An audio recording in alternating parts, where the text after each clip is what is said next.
Welcome back to day 4 here at the FACEIT Global Summit here at the ICC Auditorium at XL London. Yesterday we saw 8 of our top teams progress straight through to the grand finals, but it is not over for our bottom 16 teams yet. They are heading to the elimination stage.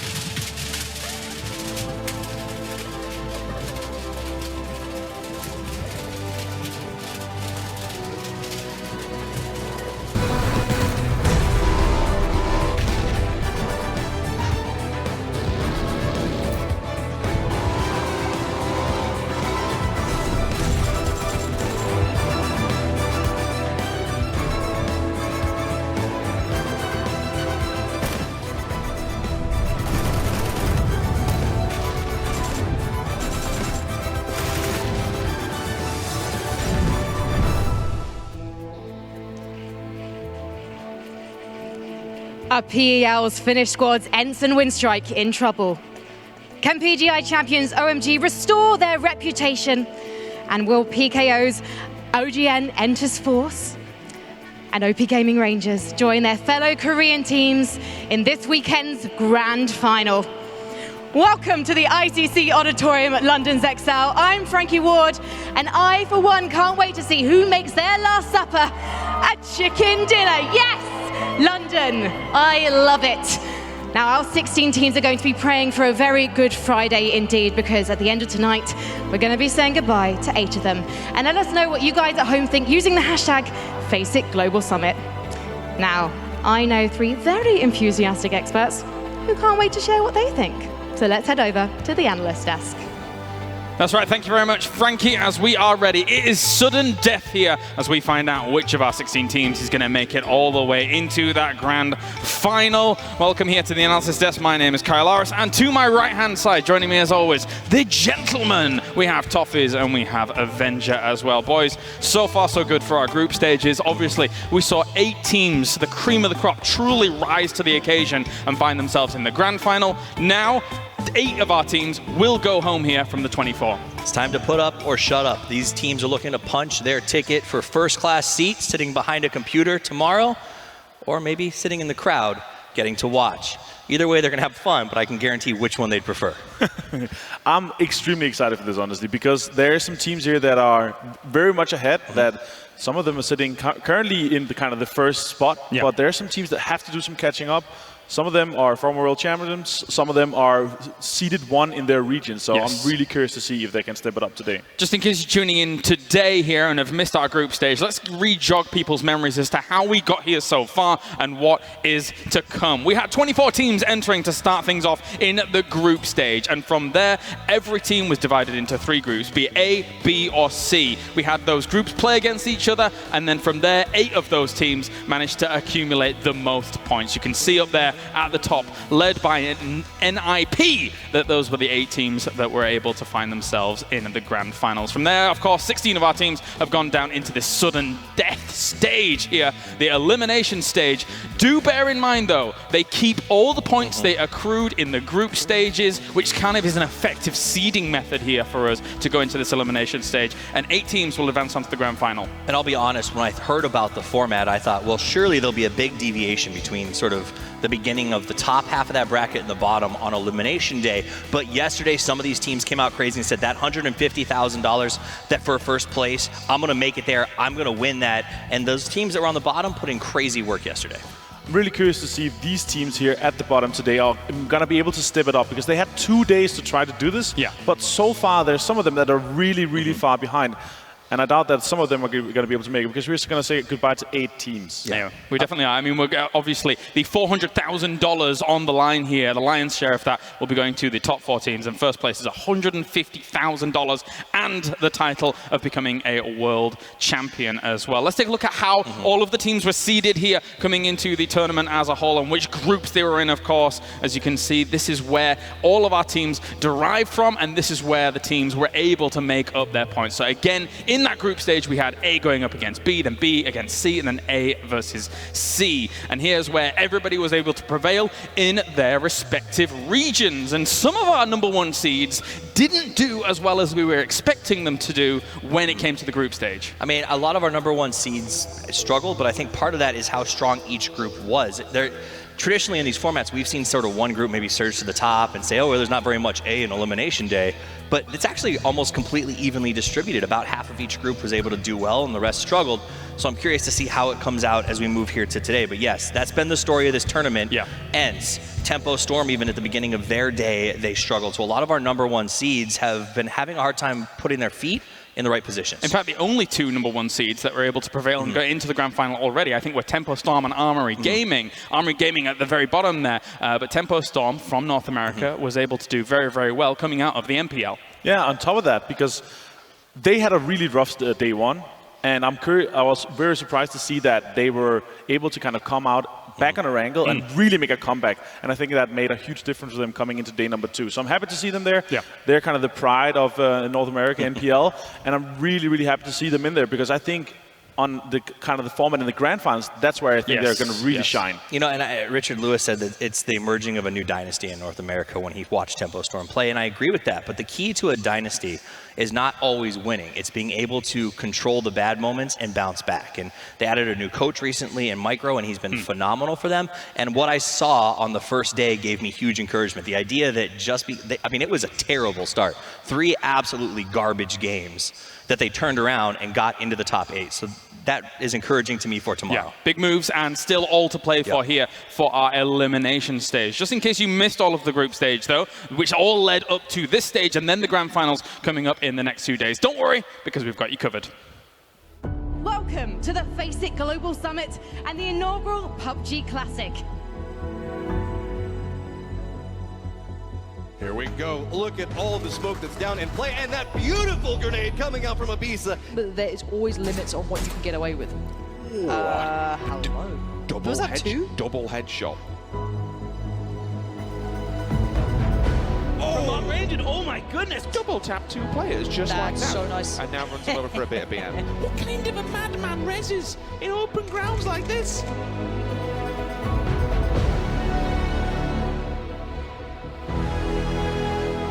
Comes around the corner, puts the nail in the coffin for him, no helmet on him, so an easy cleanup, and again, that came from the damage done later on. So 2 members now up, but look at this, empty pops up, retaliates back, this is a 1v1 situation.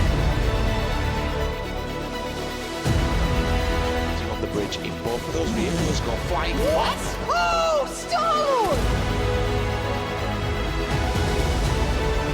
The wind striker probably kind of scratching the head going, wait, what has just gone on? Shoot to kill! This is a 2v4 and it works out for it.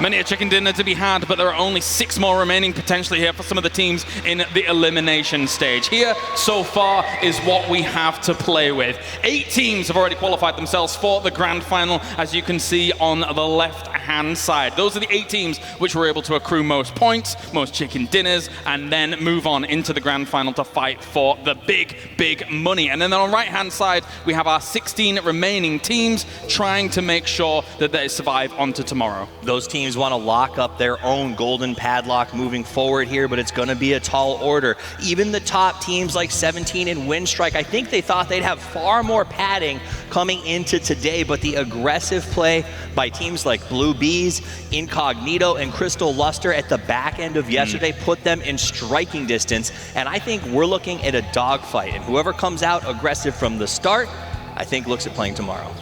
I couldn't agree more. I think these teams that are able to step up today, running the momentum from game #1, starting out strong from Miramar, these are the guys that's going to qualify easily throughout the whole day. So far, an extremely good spread of teams that have actually qualified from all our respective regions, of course, from our league formats like MPL, like PEL, PKL as well, with Africa Freaks and VSG being able to find themselves very high. However, there are some teams down in that bottom 16 that we expected to be in the top 8, but are not. A few that really do stand out are things like OP Gaming Rangers, #1 seed in Korea, not having the best of times, now having to battle through the trenches. And for me, OP Gaming Rangers, they took the same meta they have been using in PKL and tried to use it here as well, and that's not what you have to do if you want to succeed here in the international meta, because it's so different. You see teams from China that's going to breach you. You see punishes being made because of these teams. They're splitting greedily. They're used to being able to do this at home, but here we have the world's best, and you're not going to be able to play a greedy split and just play a very wide, broad arm. So you have to kind of step it up and make sure you play together as a 4 and a full unit. I think you add the 2 teams you just mentioned to teams like ENT and OGN Entis Force, who are all brutally fighting for their life, and that shows me something really encouraging. I think that this new ecosystem that's been created, this sort of individual leagues throughout different regions, have really engaged the talent, made it stronger, and we're seeing that. Teams that would not have been in the mix when we talked about international competition as much as 6 months ago are now dominating, and teams that we would have instantly invited are struggling. So I think that that idea of playing every week and putting in the work with the best teams in the world has really made some of the best PUBG players I've ever seen. And let's continue to highlight our 16 teams here that are going to be playing today. Obviously, we'll get a lot of chance to talk about our 8 teams that have qualified on to tomorrow here for the grand final stage. But looking at our sudden death group as a whole, gentlemen, what other names stand out to you as kind of surprises to find themselves in the sudden death group relative to find themselves qualified in the grand final? I would say there's multiple here. Korea for OP Gaming Rangers, Cloud9, 17 Gaming, even Envy, I would say I expected to kind of be contesting for that top 8. Obviously, ENS was a huge momentum coming out of Europe, but they didn't really kind of have a good day and didn't start off really well. So some of these teams are really expected to be there, but they're sitting in a kind of comfortable position, but they have to make sure that they stay ahead of their competition too. I mean, I agree with almost everything you said in terms of teams that are surprising to be down here, but teams that are surprising me and how close they are to getting out of the bottom has also been kind of a story here. Airwolf Team 1 in 13th place. I don't want to be insulting, but I was surprised to see them performing that well. Incognito's performance yesterday was nothing less than extraordinary. 3 phenomenal matches back to back to back. You know they're pumped to come in here. And if I'm one of those big guys that you just talked about, Avenger, I'm actually really worried because the guys that I thought were pushovers are turning out to be stumbling blocks. And here is the schedule for today. We will be starting things on Miramar, 3 maps of course, and then we will have a slight intermission. And after that, we will be going to 3 maps of Erangel as well. And I, just to run on the back of your point off is there for a moment, I agree with what you're saying. There was a potential coming into today that there would have been a very fine, defined line between what could have been, you know, our top 8 here for sudden death compared to our bottom 8 for sudden death. However, we saw some phenomenal step-ups from teams like MP5, Incognito, Brazilian Crusaders, getting themselves chicken dinners and keeping themselves still in the running. And that's the great thing about the format. Everyone's still in the running. And that's incredibly awesome. I mean, again, I'll mention Incognito because they only did 10 points on the first 6 games of play. They came out yesterday and quadrupled those numbers. And this, I think, is akin to way back at the very beginning. You know, we went with Athletico when they were the first OCE team to kind of join us. And every response I got was, man, it's just so cool to be here. These guys that we're playing with are legends. I'm just excited. But now OCE is a region, because of their new system and the fact that they're playing so regularly, that they feel like you know what, maybe we can compete with the top level. And yesterday they proved it. It's true. Let's take a look at a more magnified view as well at some of our players that we want to watch, as well as kind of the whole team around them here coming into these sudden death moments, because we have kind of 5 names that we've picked out of our choices here. And we're going to start off, I think, over with Tixu there for a Winstrike. I would say here Tixu obviously is a player to watch. He's been playing for Winstrike and been playing in the competitive scene for a very long time. He's playing for Winstrike in a very special manner. He's extremely very all-around player. He can scout, he can do everything, and that's kind of the story for Winstrike for me. They're very flexible in kind of their manner, and what we saw yesterday as well, and kind of how they played and how they moved around on the map, especially in Erangel, taking extremely clever decisions is a huge cadeau to them. So I'm looking forward to see if Tixu is going to be able to step it up for them and make sure that they get to the grand finals. For me, I'm going to give a shout out to our North American featured player, K-Mind. Coming out of Cloud9. I think a lot's going to depend on him today. We sort of jokingly call him the Forest Shark because of his Erangel play. This guy plays very good games when it comes... There he goes. That flick was actually like highlight of yesterday. But this is what he's great at. He's great at those instantaneous movements. He's great at hilly terrain. He's great when there's trees and cover. So I expect big games out of Erangel from him. But the key to victory for Cloud9 today is that man's going to have to step up and crush it on Miramar. A name that I really want to talk to you guys about, though, is Zhao Hai. But even beyond just Zhao Hai, OMG. Guys, they are our current reigning world champions. How does Zhao Hai have to step up, or even the entire team around him here, to try and keep themselves alive to defend their world championship title? We saw him at PGI. He's an amazing player, together with Lion KK being one of the top fraggers at that tournament. And yesterday we saw a glimpse of what they are able of doing, and especially what Zhao Hai was able of doing. He 1v4'd single-handedly shoot to kill. Obviously there's other players, but he was the guy taking all 4 players down. Remember, shoot to kill, they were the #2 team coming into the grand final, so he's definitely capable of putting out some power. Here's the thing about them right now. Defending champions, I know that their fans have been very hard on them for their performance in the previous 2 days. Everything from blaming girlfriends visiting to lack of practice to whatever it is. The reality is today is a chance for them to put the critics to rest. They performed well in the PCL. They need to perform even better here to catch up with their countrymen who are already secured in tomorrow's place. And personally, I would kind of love to see them get to that grand final stage so they can have the opportunity to defend in that stage. But if they do fall down here, then that is just how the cookie crumbles, my friends. And a big shout out as well here to one of our title sponsors, Invertigear, providing all of the chairs here for our players. Extremely comfy, actually, as I have been sitting in the caster one sneakily when they've gone away to have a little bit of a chill out. For now, though, let's check in with our reporters who are backstage. Some more of our experts. We have D-Man and Scoom ready at hand in Command Center Alpha. Gentlemen, it's the elimination stage. You've got to be pumped. Yeah, absolutely. We've got all the tools to check out all the good, the bad, the ugly rotations, all the kills, and then maybe even catch a couple of extra fights that you don't see on the camera. I want to continue on talking about OMG. Now, the average points, it seems like a 77-point cutoff, so we're looking at about 35-plus point day that these guys got to get. The problem is, OMG only have 34 points, so they're going to have one of the best days we've seen here in London so far, just to have a chance at qualifying. It's incredible. I mean, and they've done it. Remember PGI in the first day of PGI, they got an insane amount of wins and points, so they can pull that off if it's OMG for sure. But what I'm interested in watching now is the teams that did good and bad on the opposite ends. Like for example, ENCE, Aeroswolf 1, Entus, Incognito, Brazilian Crusaders. These are teams that did really bad on the first day, but managed to have a decent second day. And I'm curious if they're going to continue their momentum. And then on the opposite side, 17 Gaming, Envy, and MP5 had a good first day, but ended up having a really bad second day. So I'm wondering if they can come back from that and not tilt. I got to ask you guys, and you're my backstage experts. You've got, your eyes on the prize here as we. I've got to ask you guys, who kind of is your dark horse here to be able to get into that top 8 to advance on to the grand final? Any thoughts about that? A dark horse, I would say Incognito. I mean, they're on the 16th spot now, I believe, and they had an absolute belting day yesterday. Really good point. I think they were 48 points overall or something like that. Really good day. Obviously, a first, second, and third performance. In those second and third performances, they could have possibly picked up kills and won it as well.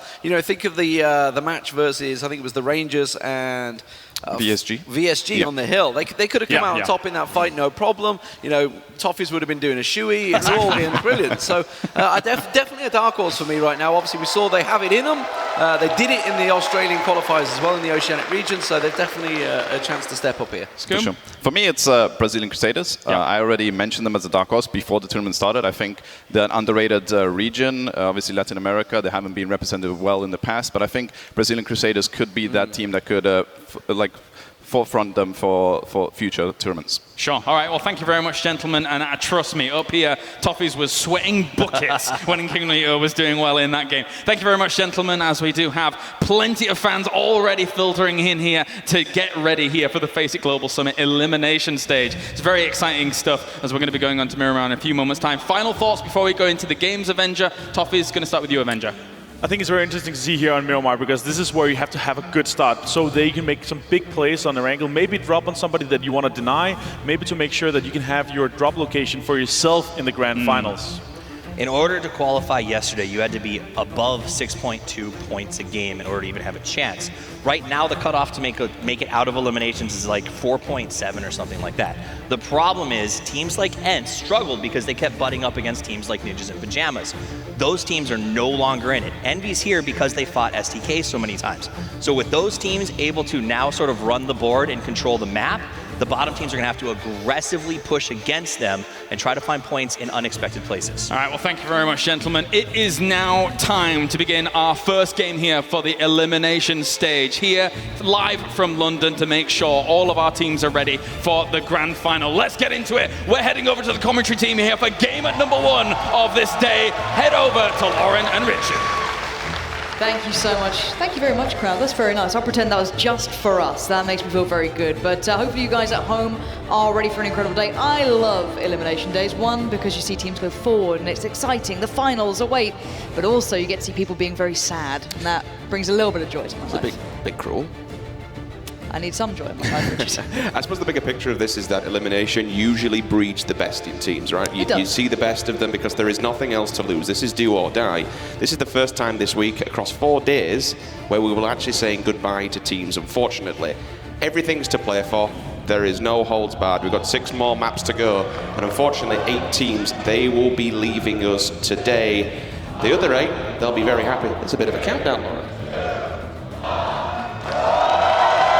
Starting to go. This is indeed the eliminations. You can tell the crowd knows what's happening. All of you guys at home have been incredible so far. I've heard predictions. I've seen people calling out teams. Everyone wants the best of games today, and we are certainly no different. 16 teams stand. Half of them can go forward. Half will be going home.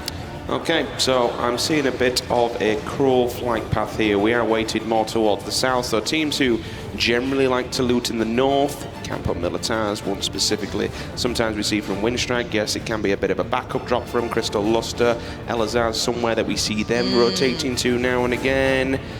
Generally speaking, you'll see these teams more weighted heavily down south. And that kind of comes off the back of, okay, let's try and find vehicles. Where do we go from here? I'm seeing Windstrike and the Bluebees weighted more towards El Pozo, C9, they're happy, Monte Nuevo. No difficulties there whatsoever, and you get the Crossroads to eject themselves from it. This is an interesting one. MP5 and Entus Force, both teams going Picado. Now, you will not see Liquid here because they've qualified and gone, so that's free and open. But again, because they will be looking for vehicles, they will be looking for ways to maneuver themselves across this map. You may see a few dying very early on in rotation. And Fong might be one of those. Let's see if he's going to be able to get away from that little bit of fire coming in. Only the 9mm, though, not exactly going to be the most terrifying sound in the world unless one of those bullets hits. Oh, God, a 1-tap would be just everything I've dreamed of. Not going to happen, no ammo left, you're fine. It's all right getting scrappy guns, but these guys don't have any armor. We saw it yesterday with the 1-tap. We've seen it with James when he got turned on. You have no armor. You're going to get completely insted. Oh, this is cruel. Yeah, traces in the sky. So we heard the desk talking about it. It's the teams we're looking at, the surprised in good or bad ways. I think that's the important thing here. Some of these teams in their individual regions, very talented. Hold on, Spartan wants to get things started. First kill of the eliminations on towards RDK. And Aerowolf already losing out on 1 as MP5 consolidate their forces as Fong makes it past looking for his own loot. Well, we said individual players may be getting picked off, and there's our first victim, unfortunately. Circle comes in, and it's in line with the flight path. Tiny little bit of water in place, so not too bad. Generally speaking, what have we got? 1, 2, 3, about 7 teams that are already set up straight through the middle. So a bit of, actually, the middle of the map, getting through to, if you want to try and make your way further afield down to the south or east coast, it's going to be difficult because you've basically just got a whole wall of players up. But we'll go back to the teams what you alluded to, Lauren. Exactly. I mean, I think the good and the bad, let's call it. The outstander, and I'm sorry, you literally cannot get away from it in any way, shape or form, is OMG. This is your world championship team that is not only in elimination, but he's all the way down the table. What are they at the moment? 14th place with 16. 34? Not good enough. Not really not good enough. The fact that it's a rolling point structure as well, you carry over what you've taken in basically from groups. I mean, yesterday, okay, Windstrike, they didn't make it through. It was a valiant effort, but it's given them such a buffer to come into this as second place. Yeah, they come in a good position. Someone else that we're looking at right now is 17 Gaming, a very good team who just missed out as well in the way they've approached it, sitting up towards the very tip top of the current standings, the rolling group stage as such. And we can't ignore the fact of the likes of Ents and Cloud9. If we're talking about regions, we can talk about potentially a double kill, 1 so far, but Shura might be in trouble as well. Aerowolf are not doing so good so far. Shura does have an AK, but he's got nowhere to run, nowhere to hide, and that's 2 big pickups for Scooms, dark horse of the tournament there, and Godly just had to watch this happen. Is this time to engage? Can you trade in? Can you do anything? He looks frustrated at what's just happened, and I do not blame him for a second. He's just watched his teammates get massacred. He does have a teammate in the distance, but it's quite far away. This is an interesting one, the fact that they've gone straight for the body boxes. They won't have the information that Godly say. I'm hearing bullets, and you can see the just hitting the floor. So a couple of warning shots there, which will allude to the information across the road to the rest of the Brazilian Crusaders that he might be coming across. It's an easy 1 point, but if you lose a player, is it really worth, you know, the game of trading off a pawn in chess? It might not be worth it. You want to take as many forward to that final circle as humanly possible. You mentioned 17 Gaming. There's a huge story here we have to talk about. For Cloud9, who's ironically on your screen, They need 3 excellent, absolutely outstanding Miramar We're maps. talking top 3 wins, high kills. Because after this, we go back to Erangel. And lo and behold, who's there? It's not Liquid, but it's 17 Gaming. And they're at the top of the board. They're pretty happy at the moment. There's a decent buffer by 6 points. It's not the biggest lead, but it's something. And when we talk about grand finals, these 3 teams, once again, even for the money, could still be butting heads, unfortunately, in Pachinki. It's turned into a bit of a bloodbath, that town. Painted with the bodies of all these teams consistently going back and forth. Bit of a surprise to me. They haven't got the biggest amount of points yet. They're sitting currently outside of the top 8. Is the Blue Bees, though. They've got a win under their belt. I think it was on Miramar, if I'm not mistaken. I vaguely recall that ending. I might be wrong on that. But still, they've been a team who've been grinding and grafting their way forward from a region. Even they said is, we're still working on it. We're finally in international, in an international tournament. We get our experience. We get to learn, from other regions. But they've proven that they certainly have some real firepower to them, so it's been lovely to watch. I think that's the overarching story of the elimination stage, is the fact that we have from second, I believe it's all the way down to 13th, 12 teams and only 22 points separate them. And if people don't know, how many points for a kill or, things like that, it's not a great deal. It's you can jump pretty quickly from this. It's not like, it's going to take you 40 kills to jump up. So again, this is really, really manageable if a team has come into this with a good mentality and a good approach, did their research overnight, came back in fresh and are ready for the Elims. But there is a still heavy weight towards the top end of the board. You get first place, you get in 10 points, literally instantly. Double-digit figures, and that's what you're looking for. If you put 10 kills in the bag as well, boom, 20 points, job done. And that is the biggest jump off. 6 points per second, so there is a bit of a fall, but basically, if you're 16th to 9th place, you get nothing. 0 points, nada. It's as simple as that. You need kills in the bag. The meta has shifted in this point structure. It's weighted towards going out, having some fun, getting some frags. And what better way to do it in an elimination final? You've got to go find those people, you've got to kill them, you've got to claim their scalps and do some work, because if you don't, unfortunately, there's a plane ticket home waiting.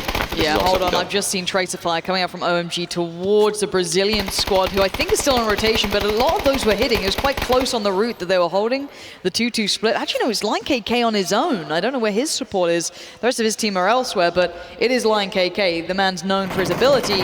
As Indigo going to join in again, try to catch people on rotations, warding people away from their designated areas. And with the circle as it is, it's quite funny to look at right now on the map, purely in the fact that no one's in Leones, and that's almost slap bang center on the map here. We know that it does like to move away from big cities eventually, but literally no one wants to go in there. I mean, OMG are basically the bouncers of Los Leones at the moment. They can hold that line that goes straight through it, but really, a team playing at this level, would you just go diving into Los Leones at this stage of the game? In theory, you shouldn't. I mean, Winstrike might have the idea by playing the blue and going all the way down south. C9 are going to do the same as well. There's no real reason that you should approach OMG's position. Not that you know a team's there, but it's just you're basically going to die. There's going to be a team kicking it somewhere in Los Leones at this stage in the game. There's none. So there's kind of a, it's one of those things, like for OMG, I think, is it the best place to hold? Is anyone theoretically going there? And if a team does, then in my opinion, that's just them not really reading ahead of the game and understanding that that's going to be a roadblock. It certainly should be. All roads to Leones currently do have someone holding the entry points. Cloud9 took an extremely southern path here. They've gone all the way down, and Nerf going to put on a little show for the people. But yes, they've gone incredibly far south along that long coastal road, switching into the north now to try and pull themselves to a more likely position on that next circle. That's probably what they're thinking about, and most of these teams are thinking about, is the long kind of investment. They don't just want a good position for now, they want it for the next couple of circles, if they can get it. Lion KK decides to run over his teammate. That's rather unfortunate. It doesn't do any damage to your armor, your durability is fine, but when we talk about long game, if you get knocked, the more knocks you get, the faster you will bleed out, so it's never a good thing to see, and more importantly, it slows you down, and we've seen it time and time again where a team pulls up, a teammate will get knocked on arrival, and then a team just happily cleans it up in the distance. Rich, Fong's out on his own. I don't know where his support is or where his teammates are. That nade. And they know where he is. That nade is going to ring the alarm bell. Fong needs to run. The nade kind of gave away the game. He could get to his car and try and get out. That might be too risky. He's just on foot at the moment. He needs to try and hold the line. Spartan's on the way, but he's got 3-4 players bearing down at him. Fong, how is he going to deal with this one? Winner on the left becomes the victor of that battle, and the support is not there yet. The rest of MP5 tried to pull up. Spartan got in the vehicle, tried to support, but it was too little too late. They have to give up on their one man. And for AHQ, they are unfortunately dead last, 24th position out of all these teams, 16th coming into this lobby. They are truly a team that has nothing to lose. They need to be let off the leash, go wild, get some kills on the board, and rack them up, because obviously with the point system... Oh, Cloud9. Hold on. Again, we're seeing these engagements. We said the Crystal Luster was down here. They weren't particularly on a roadblock, but they found K-Mind. That's a big loss. K-Mind is your North American superstar who's in this. Everyone loves to watch this guy play, and to lose out on him this early, well, potentially lose out. He's only knocked for now. Lobes is desperately trying to find a way to get him back up. Profi is going to try and switch this around, try and give them a way out of this potentially, looking to maybe get some pressure back in. I don't know what CL are going to do here. Do they get further aggressive? Do they back away? This third party might have just saved them a little. This is Incognito from further up north, laying down fire. The Aussies might have just bailed out Cloud9 and not even known about it. I was wondering if CL might go for a different approach in a 2-2 split and try and rain down hell from above onto C9. I think the idea was there. You could see that from the rotation, maybe go up the hill and then just look down upon them. CL are crashing Leones. But, as you mentioned, it was Incognito that kind of threw a spanner in the work there.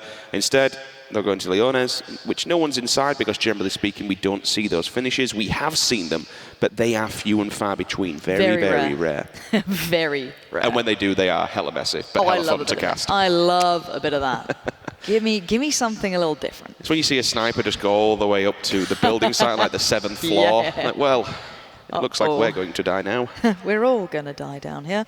Incognito, though, still looking quite deadly. Now, the problem is, I would say, for them, Envy have heard this, and Envy weren't too far away. OMG, however, on the other side of Leones, this is out towards the west side, have worked their way forward. They've taken some buildings. We're seeing the Brazilians doing something somewhat similar towards the southern side, slightly from OMG. And Silent, not being subtle, nor living up to his name, lays down a bit of fire on the cross there towards AHQ, trying to find their route further into a central area of the circle.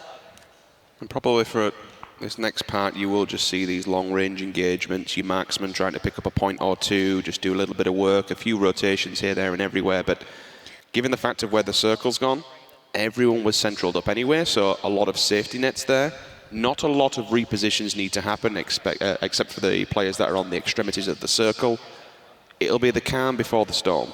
Speaking of this, we've been very focused in on what we've seen so far. I know our reporters have been doing the same out on the sidelines backstage, looking at all of the different perspectives. So let's head down to them, see what they've noticed so far in the game that's been going on. Yeah, I mean, something we definitely need to notice in this circle at Los Leones is dead center, that there's only one team that's Crystal Lusters inside. And that the reason is teams are surrounding it, because if it does shrink to Los Leones, there's going to be enough space for everyone. So you see all the teams kind of playing edge, hoping they get circle. And if it doesn't, they can just bomb Los Leones. And it shrinks away. So 17 with their split has benefited from this and enters from playing the north edge of Los Leones as well. But they had a good entry to Los Leones, and now all these teams are going to have to struggle around the edges from the east. You see a ton of teams going to come in, and there's going to be a big fight, the fact that it shrunk away from Los Leones. Thank you so much. We are seeing the Orm potentially now in play as well. That's going to be a big boy pickup, and I think Brazilian picked it up there. I think he's got that one. And we're looking towards the east. We're looking to the north side of Leones, kind of slap bang actually in the middle of the new circle. A lot of these transitions, a lot of these players are going to be struggling here to find good territory. Rich, who are you looking at to be the big gatekeepers or the big instigators? It looks like Cloud9 are in the fight, but that's so far to the south. That's towards Windstrike. And again, Profi's the one fighting Jorski there. Airwolf not being subtle. There is no subtlety to be had here. I think if you go to the southern side and actually come through Los Leones, it's going to be a lost cause, unfortunately. There's a lot of buildings there, and you won't expect too many fights because it is going to be pretty much edge of the border. The problem is, as we go further up north, the more open ground we get, okay? You have the dips, you have the divots, you have the rocks. There's a lot of things to play with on the topography of the map here on Miramar, but there are some really big, wide open areas, the farms, the fields, that unfortunately trying to cross them with this many players alive. There's still 16 teams, by the way, kicking it here. They've spotted him. It can get very messy. I'm pretty sure they know he's there, or something came from him. I don't know what, maybe he didn't have a vehicle, maybe he got left behind.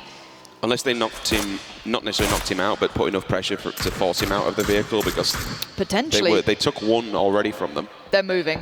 I don't think they want anything to do with it. I guess the risk is outweighing the value of it, and they could always move up and get some better ground. So he's going to hear this happening. He knows that that convoy is on the way, but they've actually set up a little further up, so maybe looking to catch him as he tries to work his way forward. But so many teams now starting to do that kind of show-off, trying to peacock, to try and ensure that they, again, hold their territory, because getting knocks at this sort of range isn't always going to equate to a kill for you. You have to be very careful on that, because points come from kills. Okay, so you all saw the hard shift come in. We even heard the crowd kind of gasp. That might have been just been the players alone. We're heading up north, and a lot of the teams banking on Lost Leon has not been there.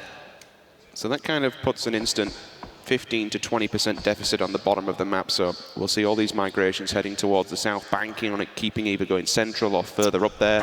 Levendita are expected to pull away from the crater city as well. The Bluebees, we have to be aware they have some range, and they also have the Orm with the 4 times. The Rangers just missed out on it. They did sniff them out, and they were kind of back and forth. They saw them on the rotation as well. They probably don't realize that there are a couple of nasty guns here, so they have to be careful. And being held at gunpoint in this range, I mean, I like this play, getting up central like this and up close and personal. Oh, another hard shift, back to back. That's harsh. You know what this kind of plays out for, actually? Windstrike. They're still on the rotation from their previous circle. Okay, they're down to potentially 2 players if the third has died to the blue, but they could get that last compound on the western side. Yeah, they could, but they don't know this yet. They might have been scouting it now. You can see them kind of looking towards it, but AHQ, OMG, any of the teams, if they just gun it towards it, if they have any idea that that's available, they're going to be off. But look at that southern side. This is going to be brutal for about 4 or 5 teams. Every team is still alive, keep in mind. 16 teams still standing here. Zhao Hai, this man has some real firepower in his play. We saw that come through on Erangel just yesterday, and now Silent wants in on the action. This is messy as hell. Incognito might be the first to feel the force, and actually, it's not even OMG finding that. That's ENF. That's to be the first pickup, but is it confirmed for them? It is. The points go to them. OMG could have done with those points. They want to get involved in this. There's 4 1, teams. 2, 3, 4. We got, Entus actually now fall victim. That's going to be Ents from nowhere. So 5-team battle royale here. This is a madness. OMG need to be careful. The Brazilian Crusaders are right behind it. They could strike at any time. So this is where you put the smokes up. You use the curtain, the veil, just to hide yourself from behind. Otherwise, unfortunately, you might be getting split because they are in the 2-2 direction here. In such bad trouble, Rich. They have so little cover to play off. They're using the cars as best they can.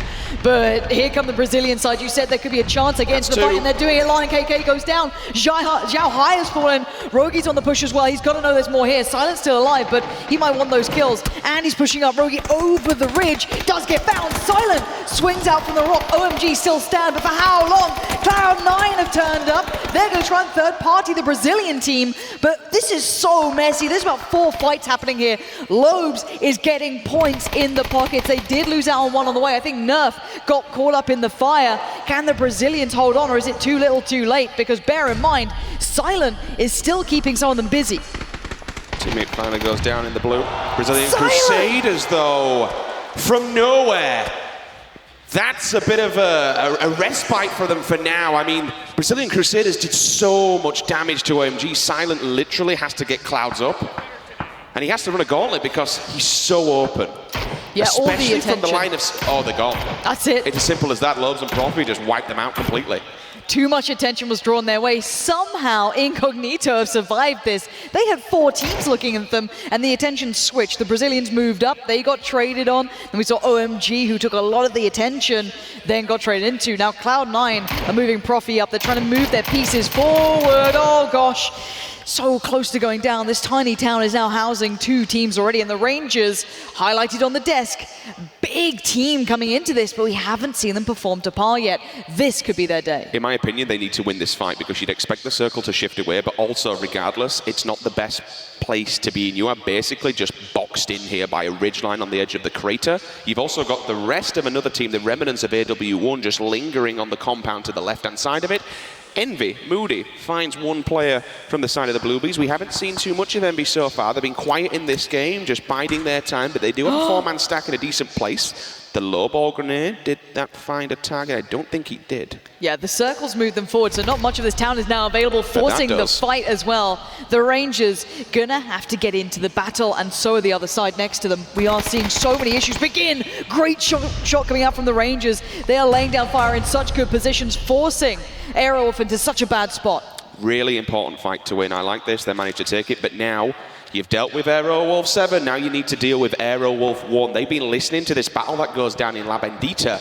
They're pressing the advantage, they're moving across. And unfortunately for the Rangers, they're on the move here. They have to come out, they have to come uphill. There is very little cover once you get to the top. But 98, he is there. He might be the scout here to call this and maybe put a spanner in the works for Aerowolf 1. He certainly could be. Bear in mind, Aerowolf 1 aren't really in yet either, so they're both playing on that line towards the northeastern side. Rangers are in the vehicles, they're moving up as best they can. The Blue Bees aren't far from this either, so any engagement, they'll hear this. And now finally Aerowolf decide to strike, bringing those shots here to get those points in their pockets to try and ensure their way to the finals as Aerowolf look for more. The question is, we're a little bit too slow on this one, because they've left one back and put two up front. Oh, wait a minute. ENF, Ventus, they found K-Mine down below. Rustam Mar back onto long DD, so ends clashing with Crystal Luster in the back. Yak takes a bullet from Profi, but he is alive. 3-man still standing here. I think Cloud9 are done for, Rich. I think K-Mine's gone. There's no getting him up from there. He's been knocked before. You can see the bleed out's pretty fast. Nerf, is he the last man stand? No, okay, he's got Profi and Lobes there, but look at where that they open are. ground. That's terrible. Yeah, this is awful. They've got AHQ, they've got Incognito and ENF. No matter where they go, they're going to have to fight their way forward, and they do not have Incognito. It does seem as though Insight's taking a lot of the attention, and that's them down. The Aussies have fallen in 13th. Oh dear.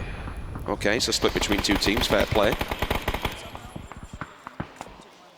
Crystal Luster will continue forward. Enz will hold back here. Just for now, which I think is fine. Grenades are up and over. It's done enough damage to at least force them. Long should be gone on this one, but that nade, could he get close to two? Are they just round the corner? It does a little bit of damage, but the res is already on. Rustamar answers back, he holds the line. This is a great position from him, because he can basically just keep them at bay, keep them at gunpoint, while the rest of Ents, they get themselves back together. I don't know how Cloud9 are still alive. They are running as best they can. It feels so tricky for them. Lobes is still alive. Nerf somehow stands, gets the heal off. Profi did get knocked though. Yak's in the way, Kale as well. This is going to be tricky for Cloud9. They only have the blue on their back and no cover beyond those smokes. And Yak is waiting so patiently. That Scar is going to tear Lobes apart if he's not careful. And that's Cloud9 eliminated. That is gutting for them. That is not how they wanted to start today. Entus, they're in 7, so they want to jump up the board here. Squeaky might go for the res on Rustam map, for the simple fact the blue won't confirm him just yet. He might have a bit of time. Again, all this has been happening, Lauren. Envy really still haven't done much. They are waiting. And there's so many teams on this eastern front all the way down south. You've only got one team in the middle here, and that's 17 Gaming, current #1 in this lobby. And they have only one of two compounds. The second one's free, and that's just north to the left-hand side of them, which AHQ may commit to because they're now outside the circle as well. But with the line of sight that Ents may be provided by the top of these oil drums, would you say, maybe they can do some damage to 17 to allow a push in, because they'll basically hold them back. Oh, that nade! Long DD couldn't get away from it. Trifoli's throw is phenomenal. The observers can't even find him, it's that far away. They're trying to get to him desperately. But it's not without an answer. AHQ have found them in the meantime as well. So everyone knows kind of where most people are. Bluebee's trying to make a move, as it will be time to go pretty soon. Aerowolf on the flank as well. Maybe trying to find a way around towards the Rangers. They spotted them out earlier, working their way out of that small town, and they're going to spot them out again, out in the open, trying to make a move for it. This is so tricky for both teams. It's that, how long can we wait? Will the blue take us down, or will it be the enemy? Aerowolf put the smokes up. That's all the utility committed to this fight. There won't be much left in the bag. Rangers. They are eliminated in 11th place. Not a great placement for them if they want to get up there and get out of this elimination stage. Bluebee's still kicking it, still alive. Trefeli wants to answer back. One of his teammates was taken down earlier on by the M24. Goes for the long shot, doesn't get it. Now Envy, time to strike. They found the edge of Crystal Luster. They've been waiting for a while now on the edge of this circle. And all of a sudden, just like that, they pounce. They pick up some points and they eliminate Crystal Luster from the server. Good to see Envy kind of winding themselves up here, trying to get warmed up into this fight already. We are seeing the rest of Aerowolf still punishing teams here. Working their way up and over the ridge, going to get the shot through. Is there any remainders for the Blue Bees? I'm not sure where they're hiding. Brazilian's still alive. I thought he was the one with the Orn, but he's been taken down. Blue Bees gone. They did just about scrape into the top 10, but that's not the result they're looking for. Again, 17 Gaming still in prime position. Envy in a good spot. It's the other teams who will now have to run more than a gauntlet to try and find their way home. Rastamar, what a shot.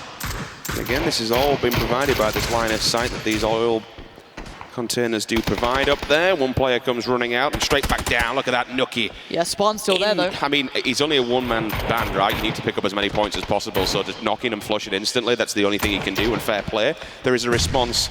Mika just back behind the tree. One player falls on his opposing side. Hexagon's down. Katao as well. The Envy push is real. Windstrike go out while all this is going down. The North American team, again, from one team to another, they control the inside. That's huge, that's done. Can't get away from it. Really well played from Envy. Under all that pressure, they still came out. Peeking that ridge, I don't know who it was who didn't have the helmet, had nothing. They're still playing that peak. Very, very brave, and it's paid off, and then some. The Northeast is theirs, but the circle is not there. They have to run through a very open area, and I think they know that. I'm so glad you touched on it, because this becomes an IGL problem. You have to decide which fight you want to take and where you want to go. Now, for them, actually, there may be a bit of respite here. Mikas has somehow made it up to 17. They want to get aggressive and keep him away from this compound. 2 players made it up at the back of that. There is a response, though. That's you can Envy. see that's Envy in the backlines, which causes problems, friends. But getting 2 to this building is huge. 17 should not have allowed this whatsoever. And again, you're basically playing out of 2 containers here. A couple of grenades, you are very boxed in. This is easy pickings. For a second, I thought that was going through. For a second. And of course a crit as well, why not? Why not? Just beef them up a little bit. Envy saw this happening. I'm surprised they didn't take this as the time to start working forward. They actually might be doing just that now, seeing that 17 Gaming are clearly distracted by the Finns, and I don't blame them. The Finns are applying so much pressure. Squeaky and Mikas, balls of steel to do this sort of play. Moody, that nade's going to force you running. Get away, run away. That's going to keep your bike out of the game. You can't crash compounds now with that. Surely not. Thriftly tries to make a run, and there's so many eyes towards him. YY goes down, but there's the trade back in. 17 Gaming starting to show some teeth here. Mikas is actually on the shoulder peak here. He was trying to use them as bait, let his partners in crime die and maybe respond to them. But this is, I think Envy have done a really good play here. While all this has been going on, they've taken the ridgeline. This was the only denial of line of sight in this open field. Okay, you could have gone for the barrels, but there wasn't much else to play with. But this is why I like what Moody and the rest are doing. They know their weak point is going to be that western side, so they have to clear that out, and that's why Spartan going down is a huge tick in the right box for Envy. There's still one man over there. That's for AHQ, that's SR, but he's not going to be taking fights like that. Oh, Mikas catches Shocks. Oh, Mikas! The double kill. YY and Shocks punished. Is it go time? Would they dare? No. He oversteps. He gets too confident. It's going to be 17 Gaming holding on. But now, look who's coming up in the back lines. It's going to be ENF. They're working their way forward. They've got 2 players. This is the time to pounce. 17 Gaming are surrounded. Ents one side, Entus, they time to strike, but unfortunately knock, the answer's there. That's Envy. That's still across the road. They just jumped up. He's got himself into an elevated line of sight. Pack Cap's on the back as well. They can dictate the entire circle now. They have complete coverage and can see every single team. And more importantly, nobody's behind them. This is huge for Envy, but that is a messy, messy southern side. SR could still be a problem, but he is not in the picture right now. We need to look at what 17 Gaming are up to, what Yak can do. Can he be that dagger in the back, or is it all going to be Envy's? Ents still have players alive, or should I say player alive. Squeaky being very patient in this. Yak, there's so many individuals left. We have Envy, and then so many snakes, so many isolated players. I don't think SR can do too much. Yak's gone. That's one of the snakes you spoke about. 17 get a bit of respite for now. That's a really good angle and a beautiful response. He'll take the top of the building, which if they have... Oh my God, he spotted out another. He's seen him. Packcaps has been spotted. He's using the box with the now. Oh my God. If he peeks this... He's a one-shot. He's going back in. Oh my God, this guy is insane. He needs to heal. He needs to do something. The Blues can be moving forward. Oh, the nade is sublime. Now that puts 17 Gaming in a bad position. The answer of the nade confirms the knock. Squeaky looking at that kill feed, counting down the time. SR, the timing, it could be perfect. Like a knife to the back, this could ruin Envy. takes his time. He's not pulling the trigger just yet. Does he play for placement? Does he want the kills? Envy are curious. They're wondering. They're thinking, is there still someone out there? And there certainly is. In the meantime, during this lull, the second of a break, 17 Gaming have got the heal, and they still have 3 up. The smokes are in hand. They know the blue's moving. Here we go, committing to the cause. Utilities out. They're going to have to make the push. Look at Venerated's angle, though. He's taken the wide peek here. That's but what big. does SR do, though? If he strikes, this will smash. Oh, he's seen him. He's Oh, my God, what a headshot. One shot. He's got to land this right now. Venerated, if he stays alive, this will ruin SR's chances. If there was a time, it should have been then, and he's absolutely fluffed his lines. But in the meantime, Enspel is down to 2 teams. Envy up against 70 Gaming. The trade is there. Envy maintain the players. Where are the rest? Monkey King on the run, down to a 1-shot. Venerated still alive, strikes while the iron's hot. And it's 1 man standing for 17 Gaming. Where is this last standing bastion of hope for this team? Through the smoke, eyes down, fixated, the drill is there, the hammer's laid down! North America comes out in top, and what an absolutely phenomenal finish. All the dominoes just fell at the right time. That headshot from SR, okay, he didn't get the final kill, but it just completely split Envy. And to be able to answer back from that one turn, oh my God, what an absolute fantastic finish. Yeah, welcome to the elimination stage. These teams have to play the perfect game here. Everyone's fighting for survival. It's not just to get through to those finals, it's to stay alive here. Yesterday and the day before, teams knew there was a buffer. That buffer has been removed. This is the real crunch time. And what a moment for Envy. They were quiet. We talked about them earlier, mid, they weren't, singing and dancing everywhere, but that late game, oh my word. I always think what could have been in PUBG. It's always coulda, woulda, shoulda. Imagine if that had been an M24, or if that second shot would have landed and Venerated would have gone down. That would have allowed 2 players from 17 to cross the road. That was the flank they were going for. And they had a smoke as well. They did. They could have made that. There was a chance. There was a world in which that would have worked out for them. So 17 coming in second, that's good for them. They were top of the tables. AHQ, only 3 kills and a 3rd placement when you bottom of the table. It's going to be nice, it's going to spur you on. I think, okay, we can get this done. Entus, Ents, another few teams vying for that top spot to be able to qualify to the grand finals. But Envy, they came into this with joint 64 points with C9, 10 points for the win, and I think in total it was definitely at least a 10-point game, I believe. Yeah, again, we're seeing good results here for teams that want to start pushing up in these positions. 17 Gaming are just creating that big lead for themselves. Well, 2nd position with a lot of kills, as said, very, very nice for them. Where was Windstrike in this? They weren't going off. There was a chance we could have seen more from them. They're sitting in 2nd place. This now allows room, but the big story again for me is where was Cloud9 that game? 12th place, unfortunately. A few kills here and there, but it came down to that Los Leones circle. If you commit to the backside of it, you have to be aware that the hard shift could prove real. And I like how you touched on it, Lauren, because this becomes the story now. They need good games here on Miramar, because once we're done here, you'd have to predict that 17's going to be up at the top of the board and feeling comfortable at least. You'd imagine so. Then we go to Erangel. What happens next? Oh, you are Pachinki. literally on the edge of 8th place of going home.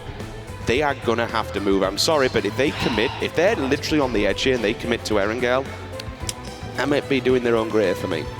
I'm worried. I'm worried for one of the North American teams. One of the other North American teams who might not need to be so worried right now will be Envy, and Interroga himself is waiting down there with Freya. Let's hear from them. That's exactly right, Lauren. I'm down here with Interroga. That was such an incredible game. We were just talking before we went live, and we were saying that you guys failed to get a win in the group stage. Now you've come in here and you've done it. How is that feeling? It's feeling really good. We were a bit stressed out because we didn't make the group stage, but coming into this elimination stage and getting the first win is really, really good. Gets us in a good position. Well, yeah, definitely. You guys are looking phenomenal. Just before we talk about that final, late game final cycle, because that was incredibly hectic, I want to talk about Moody's nade onto AW1. He got a double kill, I believe, or double knockdown. That was pretty phenomenal. Is that kind of something you guys are focusing on, that sort of aggression? Yeah, we were just playing kind of a bit slow on our edge, and we knew that we have to just clear our whole side to feel comfortable. So yeah, we just pushed AW and wiped him out there. Well, that final circle as well, you were saying you were a bit further back. You had to rotate quite far to get into the other teams in that phase 7. Yeah. What was the game plan like there? What were your communications like? We had an idea, like we had a plan the circle before that if it would go far away north, that we would try to do like a long rotate around.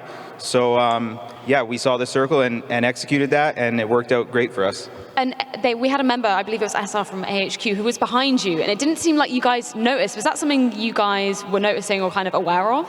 Yeah, we had Moody checking the field for snakes every once in a while, but somehow we didn't see that guy. He must have had a little ridge or something. And then even when he was shooting us, we still couldn't see him, so it was kind of scary, but we got him. Well, you definitely did. And just finally, before we go back to the desk, 17 Gaming, were at the top of the standings out of the 16. Were you kind of nervous at all coming into that final 2v2 teams? No, we knew we had a great position on them on that ridge, so it was a pretty basic fight for us. Cool, thank you so much for your time. Let's head back over to the desk to break that one down. That's right, what a way to start the day here for the elimination round as Envy are able to take the chicken dinner. It was very close towards the end though, 17 Gaming as well up there as they were already in first place coming into today. Welcome back to the analysis desk. To my right hand side I have Toffees and Avenger. Guys, that was explosive to say the least. What a start. It was explosive and it was good for a couple of regions. It was huge for Envy. At the start of that match, we said Envy seemed like they really struggled because they kept coming up against teams like STK in the earlier rounds. Maybe this is what it's like without them. I got bad news, those boys. Even if when you do make it to the next round, because I think they probably will off of this, you got to deal with those guys again. Yep. And on top of that, 17 Gaming having a great game as well. Honestly, for this, them being #1 coming into this game here and taking this, as I said before, momentum for this game for them is going to be insane. Honestly, I think so far they can just play calm, quiet, play however they want. Maybe contest some of these teams that they're kind of worried about maybe going into Wrangle. We know that both Cloud9 and 17 Gaming, they could go into Pochinki, and so far it looks like 17 Gaming, they're going to be on top of that. And you don't, as Cloud9, you don't want to go into Pochinki if they have like a 30-40 point lead and you're not looking too good yourself. Big start here as well as take a look at the highlights from our first game of the day. Even the first circles presented a little bit of a challenge. There weren't really that many people in the circle at the beginning, so heavy migrations with people trying to jostle for position.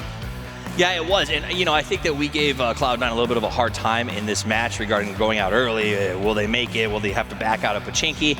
But to be honest, this was a tough circle, and a lot of teams had troubles rotating. But those teams, like Cloud9, made up for it with kills. Cloud9 walked away with 6 points anyway. So that's a good point total going out where they did. Arrowwolf, one had another big kill count with 8, even though they went out in 7th place. So those teams understand. Sometimes the shift is hard. Hard shifts happen. You make do, and you get kills on the way. So I think maybe Cloud9's in a little bit of better shape than we think they are. Very nice, Nate, here from Moody. We saw this. And picking up this and throwing it straight at them. Obviously, they knocked them before here, and finishing up was insane. And then, of course, all of these highlights brought to you here in part by NVIDIA. My question is, where's your boy Dre?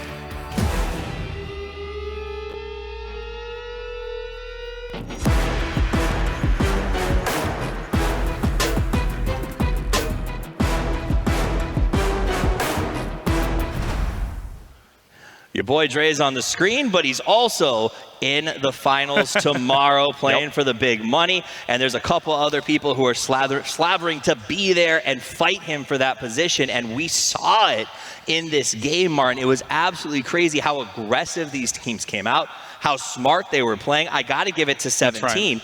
That compound that they were holding, God Compound's got great loot, but terrible cover angles. Them able to go that deep from that style of compound was very impressive. Let's take a look at the standings here from that game, of course, as we need to tally up our points as Envy is able to get themselves 22 points all the way to the top, though. 17 Gaming, 16 points for them, getting themselves that second place. I know there's a lot of fans for 17 Gaming in the audience already, and then obviously our points go down from there. Quite a lot of kills, very kill heavy up towards the top, I think, this game at this point. Yeah, and on top of that, Envy was looking extremely good going into this as well. Yeah. These 22 points is most likely going to put them at the top of the leaderboard, very close to 17 Gaming. On the other side, I'm looking on the right side right now, and it's not looking good for our former world champion. 2 kills only. Correct. And as I said before, you have to start this momentum early. If they want to go into a wrangle, with a high rise, they have to start having a great game here in Miramar. So while this board's still up, I do want to point out, it looks like the kill count at the top is very heavy, or the scores. Yeah. It's because guys like Aerowolf 1 are in 3rd place here, but I mean, they went out in 7th. Cloud9 went out all the way down in 12th for crying out loud, and they're up on top. So this, I cannot overstate it. In a series of 6 games for your life, I guess it makes sense that the best way to defend your life is to kill as many people as you possibly can. Yeah. More so, I think, than placement today. It's going to be about aggression, raw and unbridled. Definitely feels that way. Ents came into the day at 6th place with 63 points, and they get themselves 8 there off the back of it. And as you guys were mentioning, when they got themselves the 4th place in the end in that game in terms of placement, but they did manage to eventually get down to where 17 Gaming was because the sightlines weren't that great for 17 Gaming. Ents couldn't quite round out the kills there. Yeah, Ents made one of the best transitions I've seen off of their hold position in a very long time.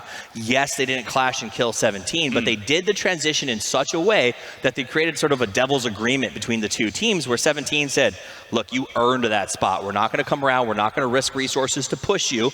And likewise, Ents said, okay, we're going to hold our position and wait it out. And I think that was smart by both of those teams. Sometimes the better part of Valor is knowing when to stand off. Let's take a look as well at our winners here from this game, of course. Envy's rode through this game as a whole, Avenger. There's multiple things to it here, as we also heard in the interview. Them being able to position themselves, especially here in this dip here, taking control of the whole fields, enabled them to get this win because they took so much control. They put pressure on everyone else kind of outside of the field and then made sure that they cleared out the field. Took one guy, sent him up to the road to make sure that that's kind of a safe, and then made sure that everybody else could get up there. Getting 12 kills here is extremely important for them. It feels like that was actually one of the most important moments in those final circles. So let's paint the picture once again. Envy taking that road edge seems extremely powerful because then they're kind of locking everyone out of. And 17 Gaming kind of did the right thing, I think, in trying to go for a wide angle, but it was not successful in the end. Yeah, I mean, I think Envy played that as well as they could have. They had to deal with really 2 snakes in the grass. In one case, AHQ by all means should have ended their run there because of the sneaky attack on Packhouse from behind. But some good gunplay and the ability to cross the road at the right time gave them priority over 17. Let's take a look at the X factor of the match as well here. Brought to you, of course, by HyperX. And what is it gonna be? I have one in mind. Let's take a look if we see it. And it will actually be dealing with Shu up towards the top. And there were a few shots here and there, but grenades are king, Avenger. This nade here, just him hitting it and then it like kind of just dropped in and stopped and was cooked perfectly. That was fantastic, and that made a whole change for them. Opened it up.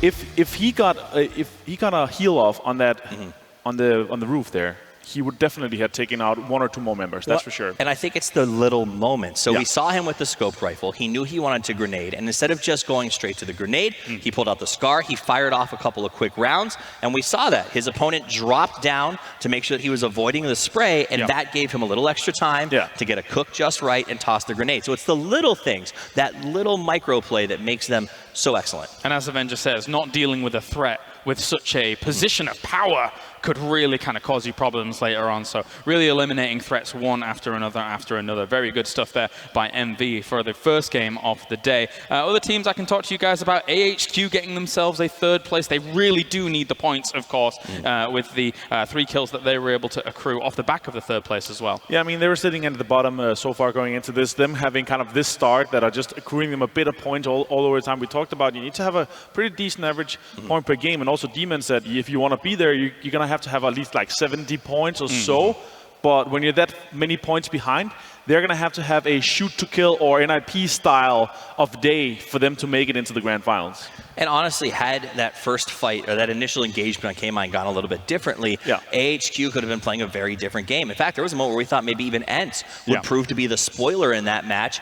A lot depends when you're stuck in snake mode on how the 2 dominant teams choose to fight. And my personal opinion is I want to control my own destiny. I don't want another team controlling it for me. So choose to be the boss, not the snake. All right, well, thank you very much, gentlemen. And thank you around the world for tuning in so far here. It's Elimination Day, as 8 of our teams will go packing here from the day, and 8 will move on to the grand final. Thank you very much for tuning in around the world, and especially thank you very much for joining us here in London in our auditorium here at the XL Centre. We're going to go to a short break. When we return, it's game number 2 of Elimination Stage here for the FACEIT Global Summit.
So I'm here today with the Ninjas in Pyjamas PUBG team. We're going to talk a little bit about PUBG on FACEIT. So I'm going to start off over here. What do you enjoy so much about playing PUBG on FACEIT? I think FACEIT is the best practice you can get outside of like public games and scrims. It's just super fun, you know, to play with a mix of friends.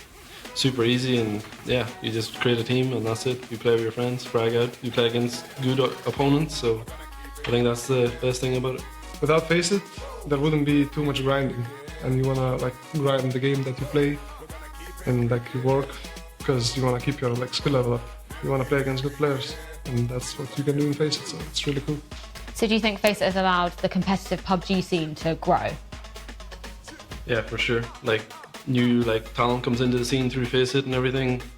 Yeah, I think it's like the best thing to come to PUBG.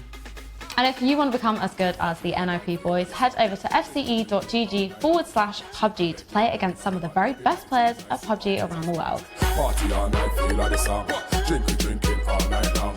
Shake a leg with rum in my hand, everybody feel nice, so party as one. Oh, great nade. Another one. That's a good nade. Beautiful nade. Bye-bye.